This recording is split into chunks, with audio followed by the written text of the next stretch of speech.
Buenos días, estudiantes. La clase de hoy va a ser sobre longitud de trabajo y los localizadores electrónicos de ápice.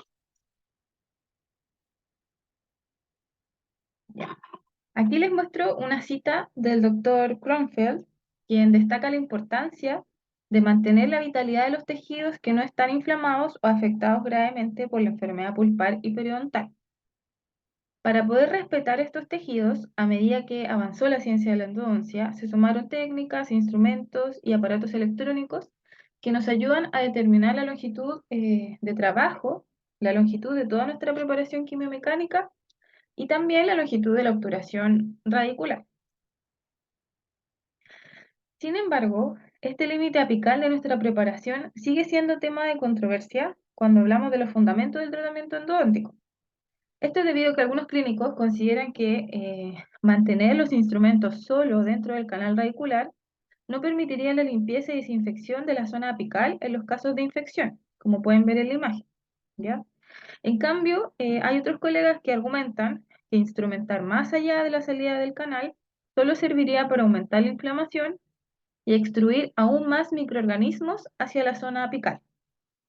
Actualmente, este límite se establece con ayuda de localizadores apicales electrónicos, los cuales, a medida que han mejorado su tecnología, van siendo cada vez más precisos en establecer el término del canal apical en la zona que se conecta con los tejidos periodontales apicales.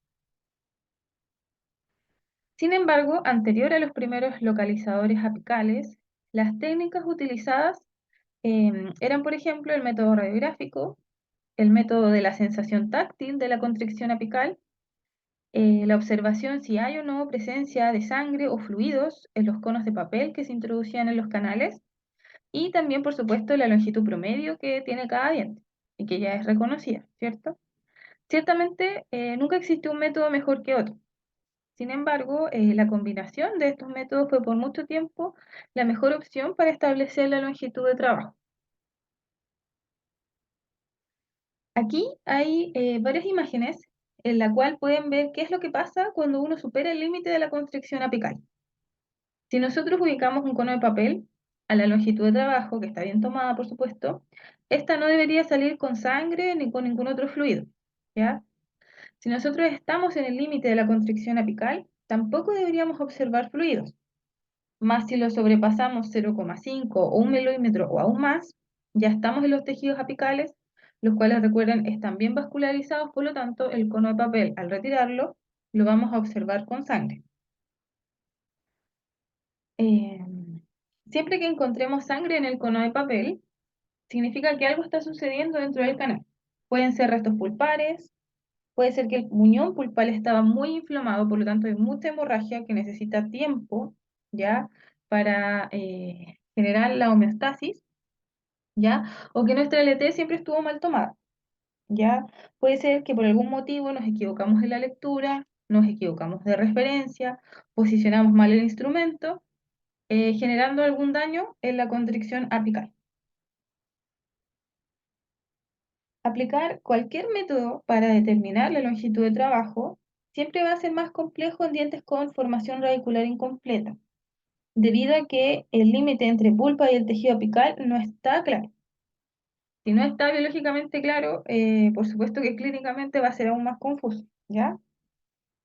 Sin embargo, cuando la raíz ya está formada, ya está madura, em, podemos ver un límite claro, ¿ya? De la formación radicular y también podemos ver más de una salida apical, ya que está la salida principal del canal radicular y también algunas foraminas que lo acompañan. Sin embargo, ustedes ya saben que hay algunas raíces,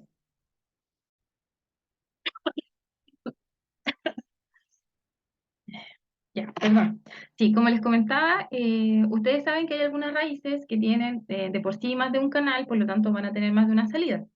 Sin embargo, cada una de esas salidas principales puede tener foraminas que lo acompañan. Aquí en esta microfotografía que pueden ver, pasa justamente eso. Por lo tanto, si ustedes se imaginan en esta raíz mesovestibular de un primer molar superior, clásicamente encontramos dos canales, pero aún así tenemos más de una salida apical.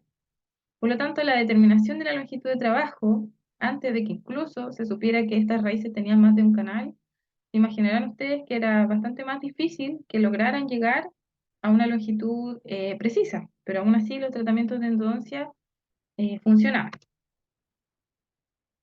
Respecto a los ápices en formación, recuerden también que es difícil evaluar el grado de cierre apical.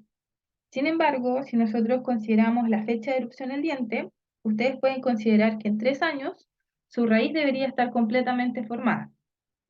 No se confíen al observar solamente un cierre apical en sentido mesiodistal, como en la primera imagen, ¿ya? Que ahí se observa que la raíz todavía le falta, bien, cuando ya esté completa, digamos, cerrado en el sentido mesiodistal, aún así, en sentido vestíbulo lingual o vestíbulo palatino, este es el último en cerrar. Así que por eso se considera como un margen de seguridad, por así decirlo, que a los 3 años promedio la raíz debería estar completamente formada en ambos sentidos. Si no se logra tener una raíz madura y no tenemos este cierre apical, los instrumentos, las limas, no pueden entrar en contacto directo con todas las paredes del canal, haciendo difícil la determinación de la longitud de trabajo, cualquiera sea el método que estemos utilizando. Las limas no deben trabajar más allá de la constricción, ya que estaríamos lastimando los tejidos periodontales, como puede suceder en este caso. Esto sucedía también cuando nosotros utilizábamos el método radiográfico solamente para establecer la longitud de trabajo y nuestro límite para la obturación radicular. La constricción apical, recuerden que no se corresponde con el ápice radiográfico, ya en la gran mayoría de los casos. Por lo tanto, determinar la longitud de esta manera estaba dejando dientes sobreinstrumentados y con obturaciones largas. Esto exacerbaba los signos y síntomas clínicos de la inflamación, además de claramente posoperatorios dolorosos para el paciente, perpetuando la respuesta inflamatoria del huésped. Claramente está, por ejemplo, en la imagen que están viendo aquí, se sobrepasaba bastante el límite de la constricción. O sea, esos son casi 2 milímetros por lo menos de sobreinstrumentación, lo que claramente generaba un daño y una mayor inflamación del tejido que tratábamos de recuperar. Por otro lado, las preparaciones quimiomecánicas que se alejan mucho de la constricción dejan, por tanto, tejido necrótico o infectado en contacto directo con el tejido periodontal apical, lo que, por supuesto, no permite la curación de los tejidos. Como saben, hay algunas periodontitis apicales que son asintomáticas, en las cuales, si bien persiste la infección e inflamación apical, esta puede no dar signos y síntomas clínicos. Sin embargo, la inflamación sí es persistente y afecta de una u otra forma la salud general del paciente. Si ya nos vamos al otro extremo, en ocasiones la sobreobturación o la extrusión de materiales más allá de la constricción también genera una respuesta inflamatoria crónica en el tejido apical, interfiriendo en su recuperación. Aunque con los nuevos materiales esto en general ya no sucede, nunca deberíamos tratar de extruir materiales más allá del ápice, ¿ya? Por todas estas razones que conversamos, es importante establecer una longitud de trabajo correcta, siendo una preocupación constante poder mantenerla durante todo el tratamiento. El uso del localizador de ápice, de las radiografías y del juicio clínico sensato suelen ser la mejor forma de establecer el punto de determinación de nuestra preparación quimiomecánica. Su mantención también es importante, ya que si vamos variando sin fundamento nuestra longitud de trabajo, no tendremos lo que se llama el tope apical, el cual permite que podamos compactar la gutapercha dentro del canal en la etapa de obturación, ocurriendo errores como el que les muestro en la radiografía. Esos errores pueden ser producto claramente de una mala determinación de la LT o de un cambio de las referencias, ¿ya? Es importante mantener la misma referencia siempre y si por algún motivo llegara a cambiar, recuerden que se debe tomar una nueva longitud de trabajo, ¿ya? Nunca mantener, digamos, una longitud de preparación quimiomecánica al ojo.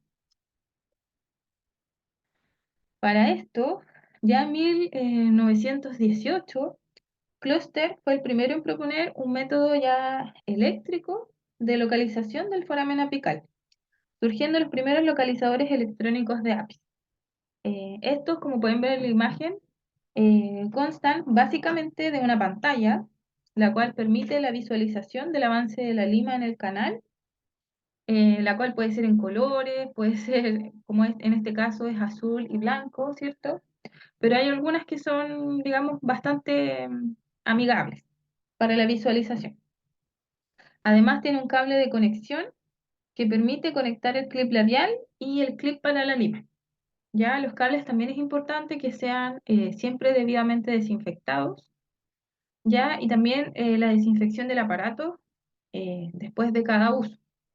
Ya, esto se puede hacer humedeciendo una gasa con alcohol y la gasa es la que es llevada al aparato. Nunca, por favor, rociar directamente los aparatos con ningún líquido, ni siquiera con alcohol, porque si no, claramente se pueden humedecer y comenzar a fallar.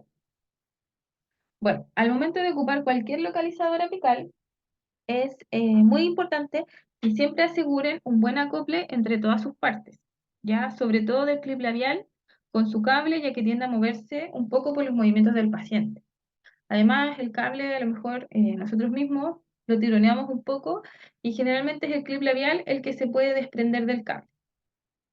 Además, como no lo estamos viendo directamente, porque va a estar debajo del aislamiento, eh, es importante que cada vez que vayamos a hacer una lectura, volvamos a verificar que el clip está bien posicionado. Además, siempre debemos ubicar este clip labial, ya que es este ganchito, antes que el clip que va en el instrumento, ¿ya? Siempre primero el clip labial. Con los localizadores antiguos podían ocurrir fallas e incluso algunos pequeños golpes eléctricos si se posicionaban en el orden contrario, aunque eso ya no ocurre con los localizadores más actuales. Siempre también debemos verificar que no existan restauraciones metálicas en contacto con el clip labial, ya que esto es bastante relevante. Si el clip labial está justo en contacto con una amalgama, por ejemplo, la lectura puede ser totalmente imprecisa o errática y perder muchísimo tiempo tratando de establecer una LT cuando el problema no estaba en el diente o lo que estábamos haciendo, sino simplemente en la posición del clip labial. Además, les aconsejo que la mucosa de la cara interna de la mejilla del paciente siempre tiene que estar humedecida para ubicar el clip. En los pacientes que sufren serostomía, ya, o que realmente se les seca la boca muy rápido, estar pendientes de eso también, ya que si está muy seca, la lectura también puede ser errónea. Bien, con el paso del tiempo, se han ido desarrollando nuevas generaciones de localizadores electrónicos de ápice, los cuales van haciendo mejoras consecutivas en su funcionamiento y por lo tanto en su precisión. Las dos primeras generaciones eran bastante, por no decir mucho, sensibles al contenido del canal y de los irrigantes. La verdad es que si había presencia de sangre o hipoclorito de sodio, no marcaban absolutamente nada. Ya la tercera generación de localizadores contó con el diseño de un algoritmo dentro del instrumento, el cual se denominaba método de medición proporcional. Con este método se medía la impedancia del canal con dos fuentes de corrientes de frecuencias diferentes y se determinaba un cociente, ¿ya? Para cada impedancia. Con este sistema, los electrolitos presentes en el canal no tenían un efecto tan significativo, no era tan sensible la técnica en la precisión del localizador.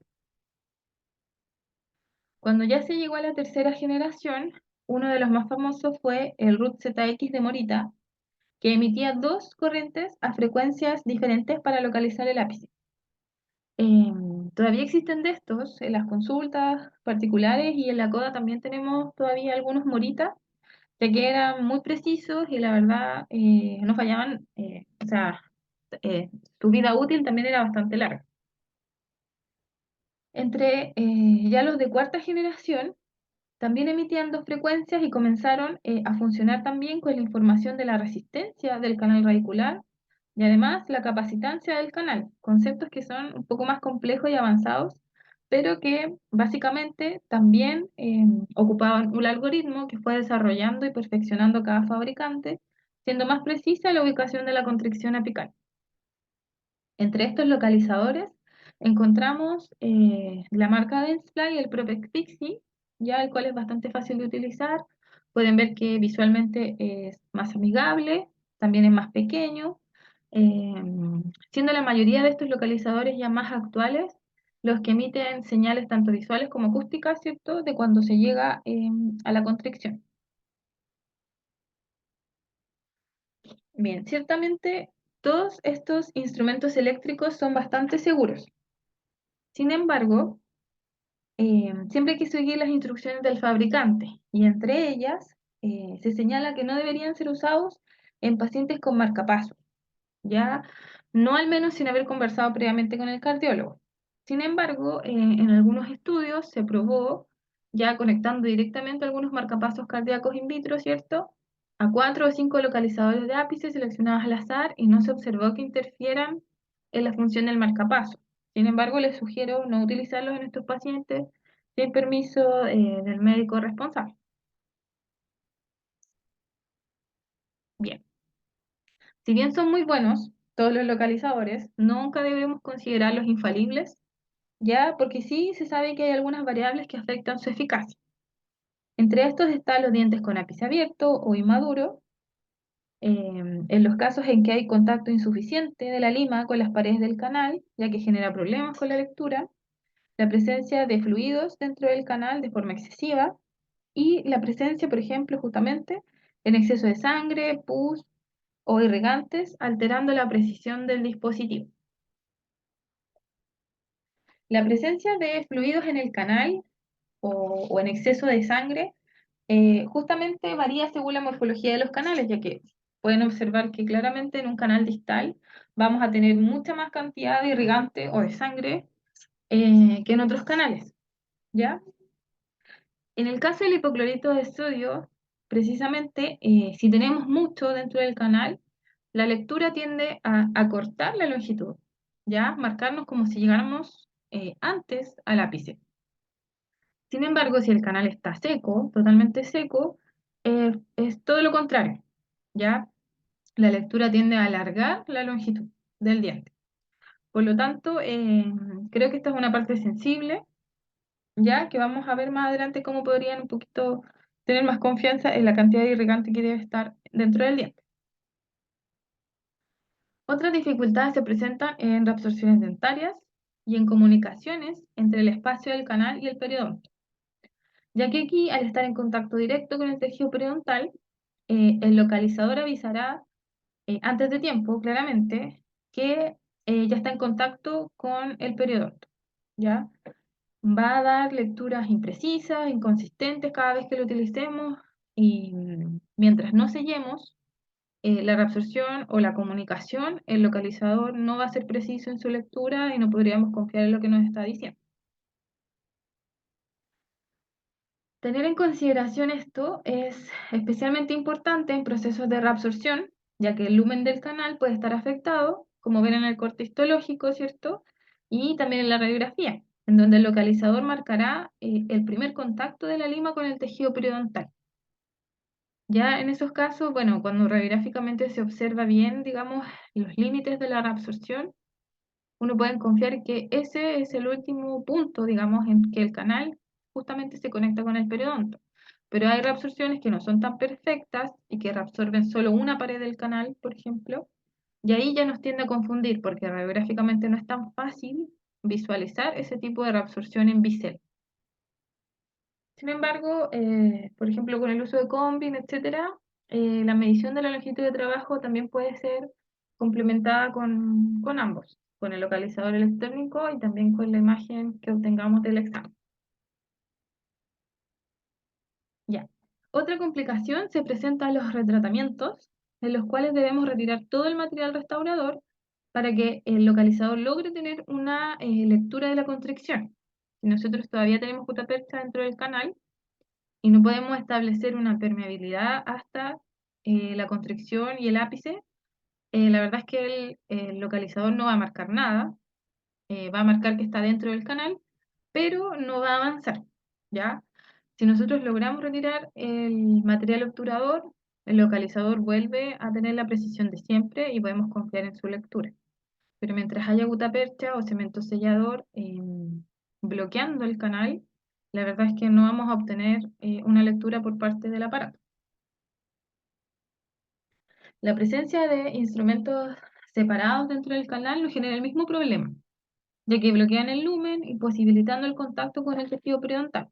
Sin embargo, si el fragmento separado está justamente en contacto con el periodonto, se produce un cierre de circuito, ya que finalmente la lima, que es metálica, toca el otro fragmento de lima metálica y podemos generar la lectura errónea con la falsa información de haber llegado efectivamente a la constricción. Pero finalmente lo único que hicimos es cerrar mecánicamente el circuito con el otro fragmento de metal y estar todavía dentro del canal y no cerca de la constricción. Algo similar pasa con las restauraciones metálicas que están presentes en el diente tratado, ya que también interfieren con el cierre del circuito y generan lecturas erróneas e inconsistentes. Por eso, nosotros siempre les decimos que deben eliminar toda la restauración metálica durante la etapa del acceso, y así se ahorran este problema. Sin embargo, si les queda algún fragmento de metal, por ejemplo, que después esté en contacto con la lima, igual vamos a tener lecturas justamente erróneas. Ya. Para la determinación de la longitud de trabajo en la clínica, ya, primero tienen que considerar siempre que la LT es dinámica.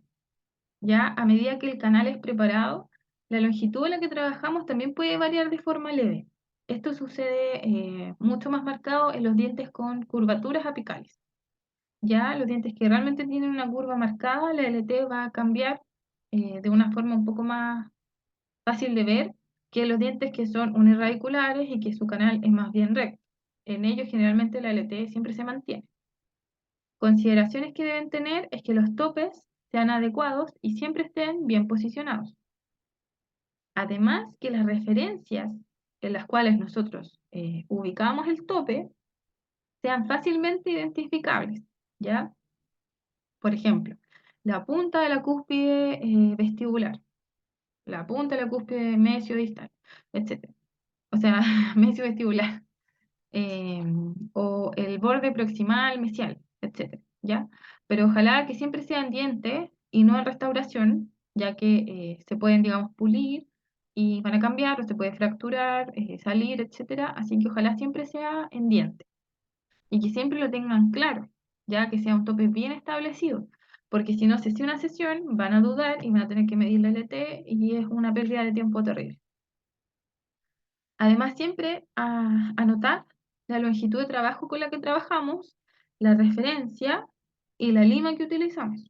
Ya es información súper importante, no solo para ustedes que van a seguir con el caso, sino también en el caso de que ocurra alguna urgencia y otro colega deba tomar el caso, tener esta información va a ahorrar mucho tiempo. Además, si se requiere realizar algún desgaste en alguna cúspide, ya que tenga un contacto muy fuerte, siempre tiene que ser esto realizado antes de tomar la longitud, ya, porque si no, claramente, si pulimos mucho justamente la cúspide en que tomamos la referencia, la próxima sesión vamos a tener que volver a tomar la longitud de trabajo.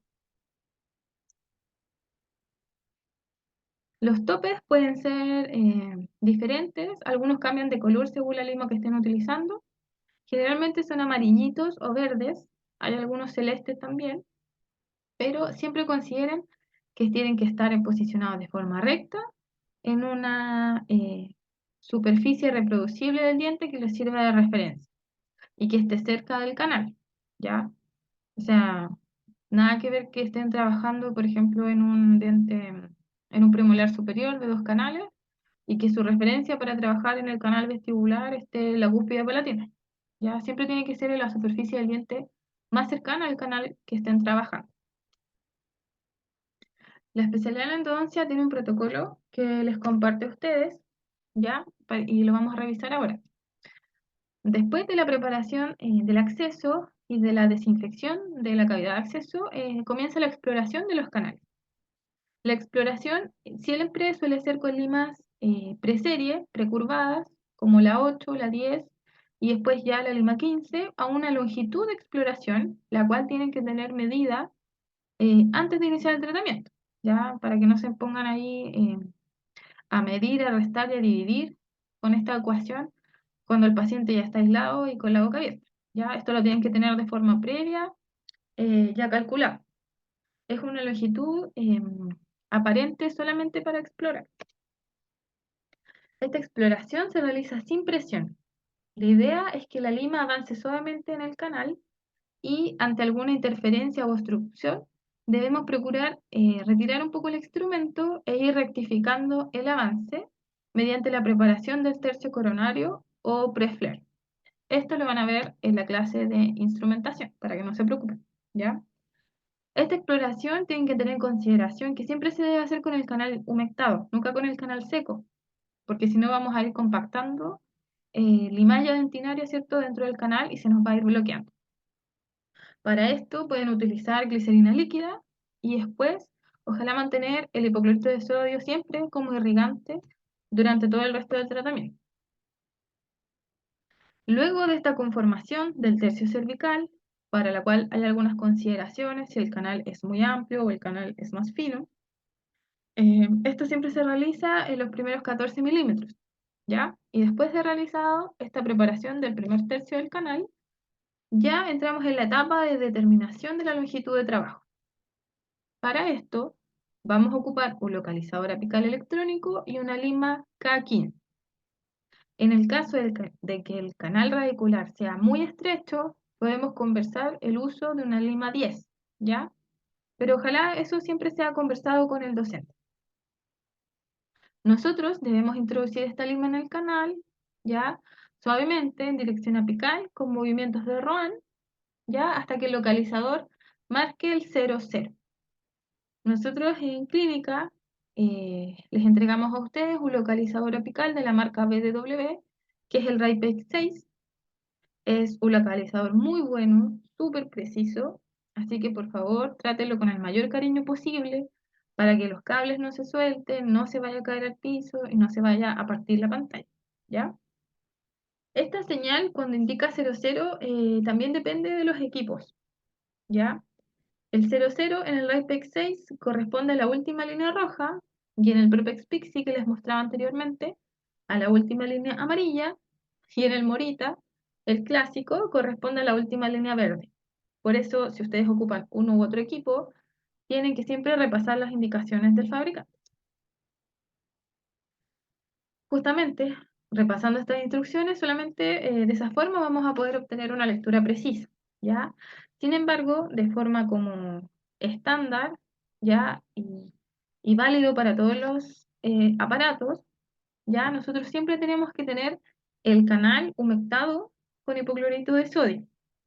Sin embargo, la cámara, esta como piscinita o taza, tiene que estar seca. Si nosotros tenemos toda la cavidad de acceso con hipoclorito de sodio, va a ocurrir lo que les conversé previamente, que la lectura va a ser errónea, ¿ya?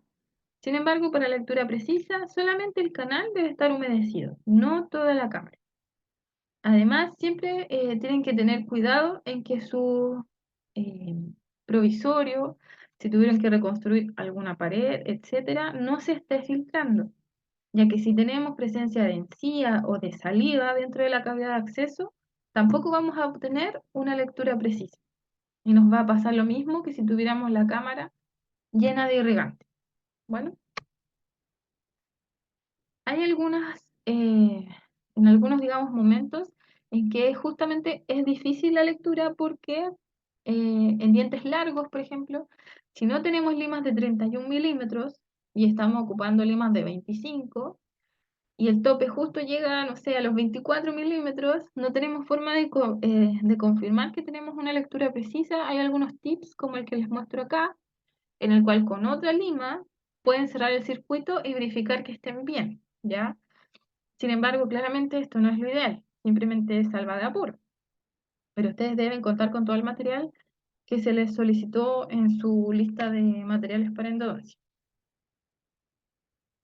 Una vez que ya obtuvimos la lectura con el localizador apical, debemos tomar una radiografía para confirmar que la lectura está bien, ¿ya? La radiografía, por favor, traten siempre de tomarla centrada, ojalá con la menor distorsión posible y que salga nítida. Ojalá sin luna tampoco, ¿ya? Y debe mostrar claramente el ápice del diente o más o más de un ápice si es un diente multiradicular y la referencia oclusal o incisal con el respectivo tope de goma, ¿ya? Para esto podemos usar limas, ya sea la K15 o K10, ¿ya? Ojalá nunca ocupar limas de menor calibre, como la 8, por ejemplo, porque radiográficamente no se ve bien la punta del instrumento y no tenemos certeza de dónde termina, así que no es muy útil tomar la radiografía con ellos. Además, es importante recalcarles que siempre deben mostrar su radiografía de conductometría antes de comenzar la preparación quimiomecánica, ¿ya? Porque como les comentaba, a veces el localizador da lecturas erróneas y radiográficamente se observa un instrumento más allá del ápice o que está quedando demasiado corto, lo cual en esta etapa es, digamos, más fácil y sencillo de rectificar y tener una longitud de trabajo correcta. Si ustedes trabajan y preparan el canal con una longitud inadecuada, a medida que van aumentando calibres de las limas, cada vez va a ser más difícil subsanar el problema. Para la conductometría en dientes multirradiculares se deben ver todos los canales, ¿ya? Que se observe el tope de goma y tener claridad sobre qué calibre de lima están siendo utilizados en cada canal, ¿ya? Eso es importante, que siempre se vean los dos canales, sobre todo los premolares superiores que trabajan, eh, para que tengan esa consideración de tomarla con un poquito de distorsión. Ya, y para finalizar, les muestro esta radiografía de una lesión apical bastante extensa. Como pueden ver, este diente lo ve un implantólogo, claramente lo mandaría a sacar. No, la verdad es que en estos casos de lesiones grandes siempre hay discusiones sobre el pronóstico del diente, porque claramente hay una afección importante del hueso, ¿ya? Sin embargo, aquí pueden ver que con una longitud de trabajo precisa, una buena técnica de preparación quimiomecánica, de medicación, de irrigación, ¿ya? Y una obturación eficiente, lesiones que incluso pueden ser de cierta magnitud bastante grande, pueden reparar y regenerarse sin problemas, ¿ya? Simplemente que se queden con eso, con que una buena longitud de trabajo les va a ahorrar muchísimos problemas, tanto para la recuperación de su paciente, como para las etapas propias del tratamiento, como es la obturación. Y muchas gracias. Cualquier consulta, recuerden que me pueden enviar algún correo a camila.panes@ufrontera.cl. Que tengan buen fin de semana. Descansen.